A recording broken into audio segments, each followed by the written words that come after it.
వాకర్లకు కుక్కల బెడద. భద్రకాళి బండిలో విచ్చలవిడిగా సంచారం. భయాందోళనకు గురవుతున్న జనం. బల్దియాకు సమాచారం ఇచ్చినా స్పందించని వైనం. చేతులెత్తేసిన నిర్వాహకులు. సాయంత్రం వేళ సరదాగా గడుపుదామని పిల్లాపాపలతో నగరంలోని బండ్కు పోతే విషాదం చోటు చేసుకుంటుంది. ఆహ్లాదం పంచే భద్రకాళి బండ్ కుక్కలకు నిలయంగా మారింది.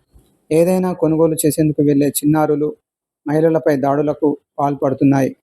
గుంపులు గుంపులుగా తిరుగుతున్న కుక్కల బెడద రోజురోజుకు పెరుగుతున్న వరంగల్ మహానగరపాలక సంస్థ అధికారులు స్పందించలేదన్న వాదనలు వినిపిస్తున్నాయి.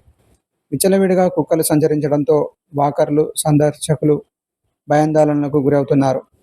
పశుసంవర్ధక శాఖ, గ్రేటర్ వరంగల్ బండు నిర్వాహకుల సమన్వయంతో కుక్కల బెడదలపై దృష్టి సారించాల్సిన అవసరం ఉందని వాకర్లు, సందర్శకులు కోరుతున్నారు. స్పందించని బల్దియా. బండిపై కుక్కలు విచ్చలవిడిగా సంచరిస్తున్న విషయాన్ని బల్దియా అధికారులకు తెలిసినప్పటికీ పట్టించుకోవడం లేదని నిర్వాహకులు వాపోతున్నారు. ఇప్పటికే పలుమార్లు ఫిర్యాదులు చేసినట్లు వారు ప్రకటిస్తున్నారు. ఎప్పుడు ఫిర్యాదు చేసినా చేద్దాం చూద్దాం అంటూ దాటవేస్తున్నారంటున్నారు. దీంతో చేసేదేమీ లేక చేతులెత్తేయాల్సి వస్తుందని ఆవేదన వ్యక్తం చేశారు.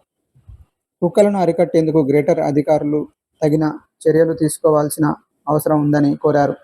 లేకుంటే బండిపై వాకర్లు, సందర్శకుల కంటే కుక్కల సంఖ్య పెరిగే అవకాశం ఉందని ఆందోళన వ్యక్తం చేస్తున్నారు.